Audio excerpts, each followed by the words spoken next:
Bionicle Adventures 10 Time Trap. Written by Greg Farshidi. Recording by Joev14, aka Infinite Inspiration 0. Chapter 9.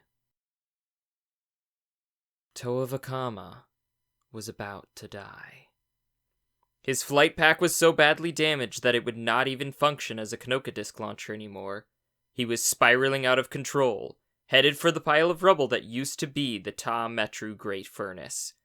There wasn't so much as a puddle of water down below that he could aim for. His only consolation was that the Mask of Time would be smashed beyond repair by the fall.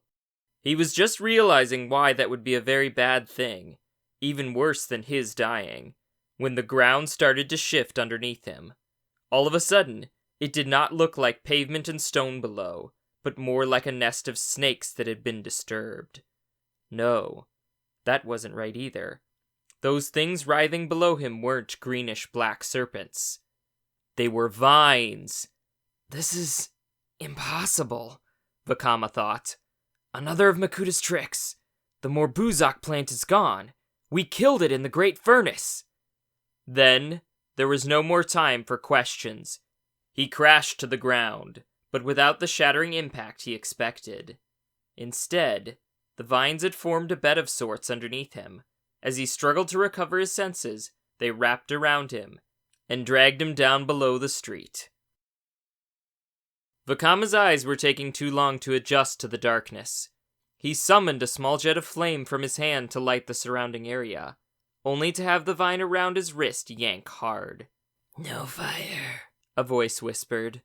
Vakama knew that voice, laden as it was with the feeling of death and decay. It was a voice he had never thought to hear again. "Karzani," he breathed. The vines released him and slithered away. Now he could see the dark mass in the corner, looking like a monstrous, half-dead tree. The Karzani had been Makuta's first attempt to create a plant creature, but the result had been a being too willful and stubborn to serve Makuta's ends. The Master of Shadows had exiled it from Metronui, where the Toa Metru first encountered it some time later. The Karzani had blackmailed the Toa into retrieving a vial of energized protodermis for itself, and then died when that substance caused the plant to burn up from within.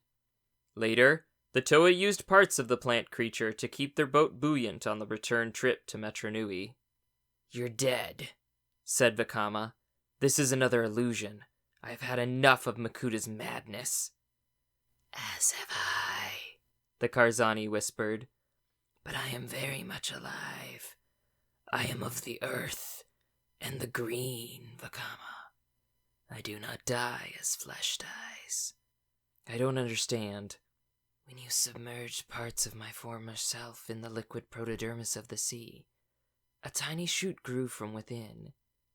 In time, that tiny piece of plant matter grew into a new Karzani, with the memories and intelligence of the old. I am reborn." The Karzani obviously expected some momentous emotional reaction from Vakama, but the Toa had been through so much the last few days, all he could manage was a flat, "Good for you.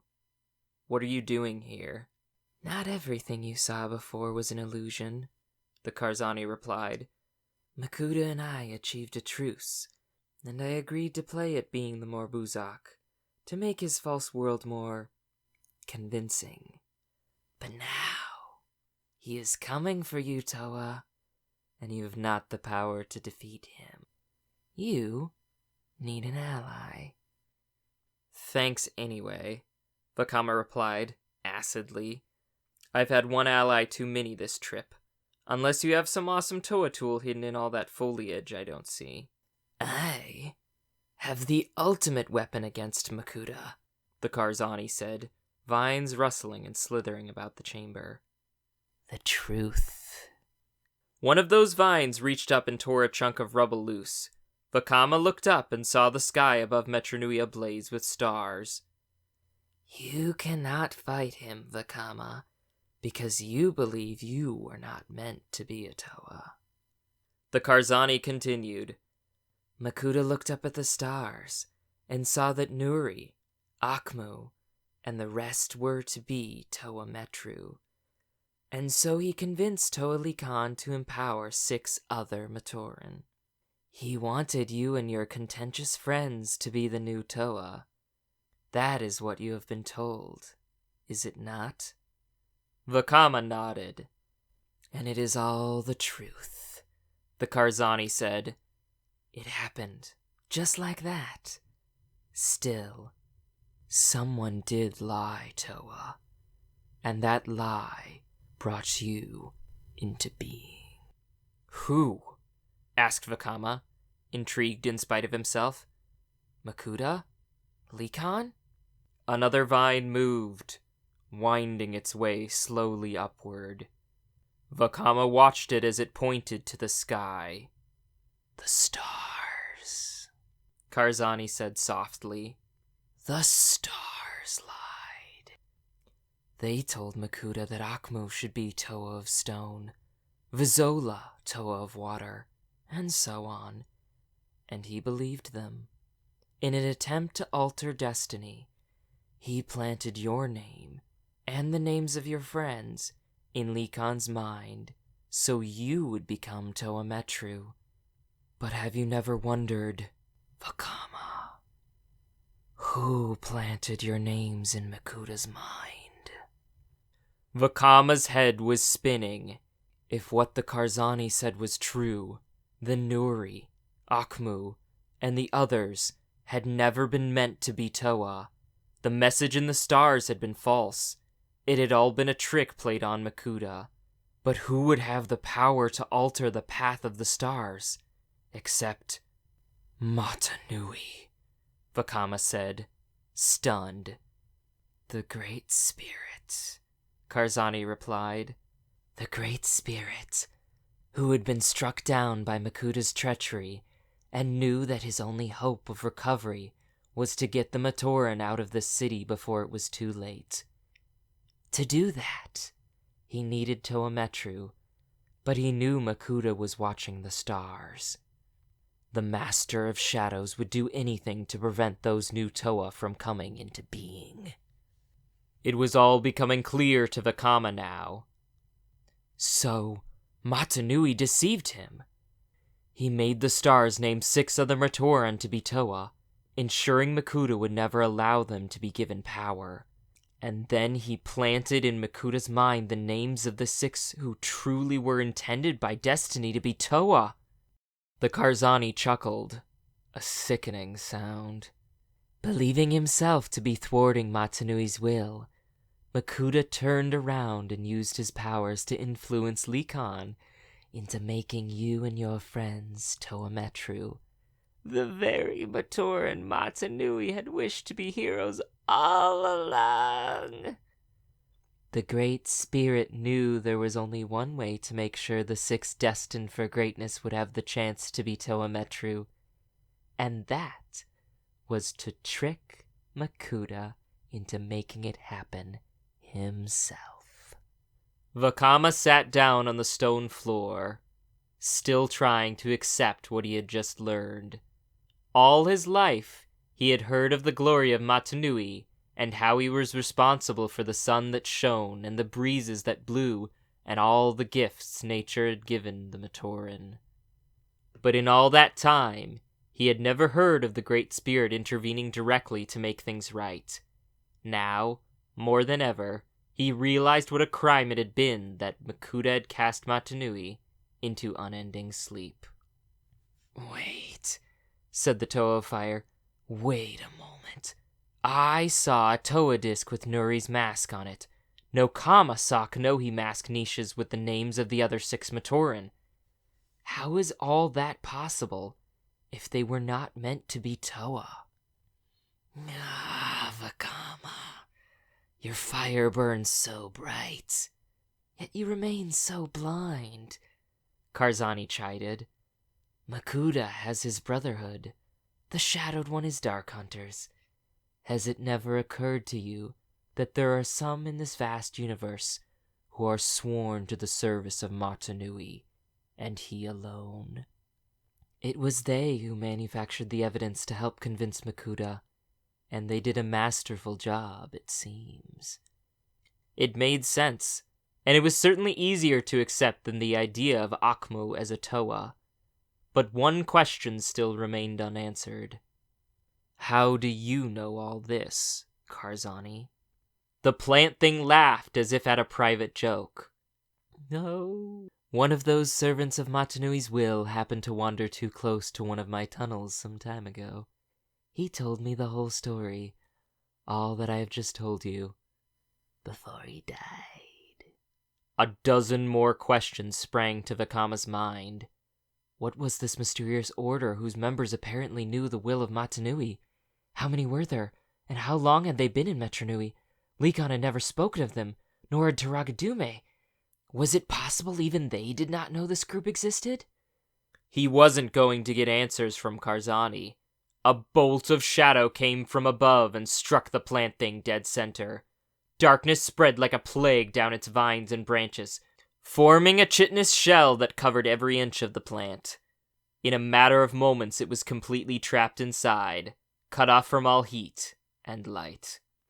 Vakama looked up. Makuta was above, staring down through the hole in the chamber ceiling. The breastplate of his armor was damaged, and a greenish-black energy was leaching out of him. A faint wisp of shadow drifted from his open palm, the remnants of the power used to fell Karzani. "Come out, little Toa," Makuta said. "If I have to come in after you, it will be most unpleasant." Vakama hurled a fireball, but not at Makuta. Instead, he threw it against the far wall, melting a hole in the stone. He jumped through the gap and found himself in an archives tunnel, one of several that stretched beneath Ta-Metru. He ran then, while behind him an angry Makuta smashed down what remained of the wall. Bolts of chain lightning flashed around Vakama as he hurtled through the narrow passages. He could hear Makuta's heavy tread behind him, coming nearer all the time. At some point, the Master of Shadows was going to catch up to him. And then what? As Karzani had said, he alone did not have the power to defeat Makuta. Then again, I'm not alone, he thought, looking at the mask of time he carried. If Makuta wants this mask so badly, maybe it's time to let him have it. Vakama climbed up the next access ladder he came to and emerged on a Ta-Metru street, near the Protodermis reclamation yard. That, he decided, would make a perfect setting for his confrontation with Makuta. No allies, he told himself. No Kitangu, no other Toa, just me, Makuta, and this mask. Matanui altered the stars themselves to ensure that I would become a Toa. It's time to show the Great Spirit he made the right decision. Makuta climbed the ladder slowly. He would have never admitted it to anyone else, but the Shadowed One had wounded him far worse than any other being ever had. His Konohi mask and armor held his dark energies in place. With his breastplate damaged, precious power was slipping away from him, but there was no time to make repairs, not with Vakama on the loose with the Mask of Time. He will give it to me willingly, or I will take it from his corpse, Makuta thought. In fact, I hope the fool tries to fight. It will make my victory that much sweeter. Perhaps I will send his remains to the other Ta-Metru, so that they may enjoy a few moments of fear before I destroy them too. He looked around, searching for signs of Vakama. He had no doubt the Toa was hiding somewhere nearby, making some feeble plan for an ambush.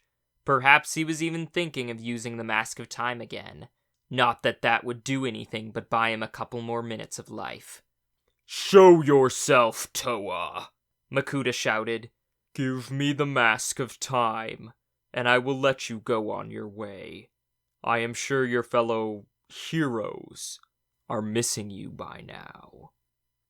The only answer was silence. In a strange way, that enraged Makuta more than open defiance would have. "Why do you persist?" the Master of Shadows continued. "You will gain nothing from this but death, Vakama. Here, alone in this ruined city. There will be no one to mourn you here, no one to even notice your passing. You will not die a hero, just a pathetic Matoran playing at a role that was never meant for him. Why do you risk death? Why do you insist on opposing me?" Vakama stepped out from an alleyway in the Protodermis reclamation yard, one hand hidden behind his back. "Because I'm a Toa," he said, his voice strong and clear, "and battling monsters is what I do." Makuda's smile was chilling. "I, a monster? For knowing my spirit brother Matanui required a good long rest after his many labors? For offering my benevolent leadership to the Matoran in his absence? For saving Metronui from the threat of Nadiki and Kreka?" Vakama saw that Makuda was circling as he spoke, hoping to distract the Toa while he got into a position to strike. But he wasn't dealing with a novice Toa Metru now. "Yes, Makuda," said Vakama. "The Dark Hunters you brought here, and then murdered, just like you murdered Chiraga Likhan, and sentenced an entire city to a sleeping doom. Yes, I call you a monster, and worse." Makuda eyed his enemy. Vakama was standing next to a stopped conveyor belt upon which rested a line of damaged Kanohi masks. He was startled to see that the Vahi, intact, was among them, and all that stood between him and one of the most powerful Kanohi masks in creation was one foolish Toa. "Your words are like your powers, Vakama. Fiery, but in the end, meaningless," said the Master of Shadows. "Now I will take that mask you so jealously guard." Makuda took a step forward. Vakama took his hand from behind his back, revealing that he held a Matoran crafter's hammer. With blinding speed, he lashed out and smashed one of the damaged masks to fragments. "Not just yet," said the Toa. "How much do you know about the Mask of Time? Do you know, for example, that it still works even when damaged? I found that out the day I retrieved it from the ocean floor." Vakama smashed a damaged mask of water breathing. The merest crack, and the power of time leaks out of it, affecting everything in the vicinity. The Toa of Fire continued. "Isn't that fascinating?" He shattered another mask, and then another. There were only two more between his hammer and the Mask of Time. "Stop this childishness," Makuda hissed. "You wouldn't destroy your greatest creation, Mask Maker." "Yes, I suppose that would be hard to live with," Vakama said, smashing yet another mask. The sound echoed through the empty streets of Ta Metru. "But then, if I were to shatter the Mask of Time, neither of us will be living the way we think of living, and neither will anyone else." Makuda watched him carefully, calculating odds. A rapid burst of shadow energy would destroy the hammer, as well as stun Vakama. But if he should miss? "Explain," he said, edging closer to the Toa. "Time, Makuda," Vakama replied, as if speaking to a child. "The force of time is contained within that mask. Destroy it, and that power is unleashed upon the universe. Past, present, and future all existing at once. Warps and rips and hours folding in upon each other. Madness and chaos as no two moments ever follow one another. Think of it." "I am," said the armored figure. "It sounds glorious." "Really?" Vakama said, shattering another mask to splinters. "Imagine your body trapped between seconds, or half of you aging while the other half regresses. Does it still sound appealing to you? All your plans and schemes would come to an end, because no matter what you attempted, I could walk into the past and undo it. Kill me today, and I will be waiting for you in some tomorrow to avenge my death. Vakama's hammer hovered over the mask of time, ready to strike. Think of it. Can you rule a future that is in the past? Or a present that is still a century away? Could you ever be sure what you have done and what you haven't, when months and years have merged together? Makuta pondered. If Vakama was telling the truth, destroying the Konohivahi would bring the universe to a crashing halt. Still, he could not believe Atoa would willingly visit such a fate upon the Matoran he had sworn to protect. Believe it, Vakama said, as if he had read his mind. To save those I love from an eternity of your tyranny, I will end everything right now. Makuta looked into Vakama's eyes. They were the eyes of a being who had been driven beyond madness, only to return. They had looked upon a darkness as deep as any Makuta had known, and yet somehow turned back to the light. They were not the eyes of a being who was bluffing. "What do you want, Toa?" Makuta said finally. "Safe passage from Metru Nui for myself and this mask," Vakama said. "You are pledged not to harm Kitangu, Taragadume, or the Rahaga, and to leave the Matoran in peace." Makuta took 2 quick steps forward, propelled by anger. It was only the sight of Vakama swinging the hammer that brought him up short. "You ask me to sit in the darkness, doing nothing, affecting nothing," the Master of Shadows snapped. "You sentence me to a living death, and I say no. Go ahead, destroy the mask, and we will watch time end together." Vakama began to lower the hammer. "Wait!"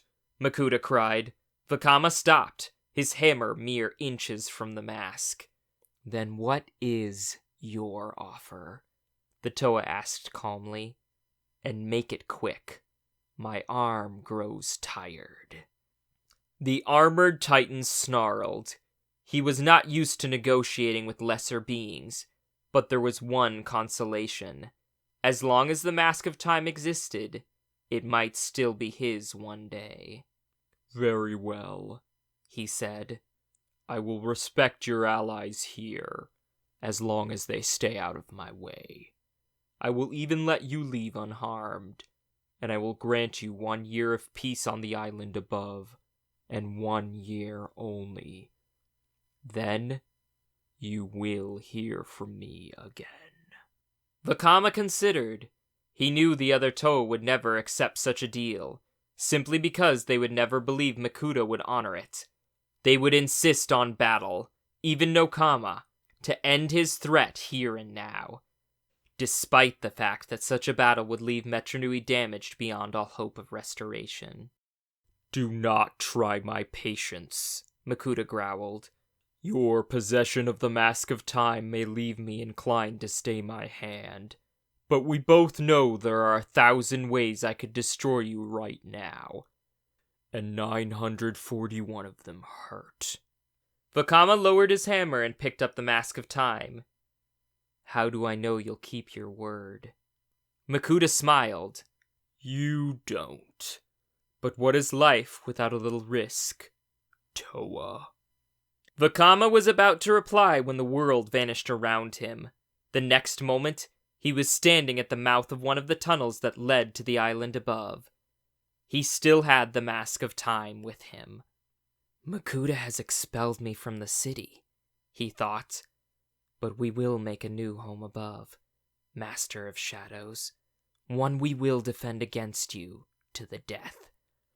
And one day, when you have finally been defeated, we will return to the City of Legends. This I vow, in the name of all Toa and Matoran." End of Chapter 9.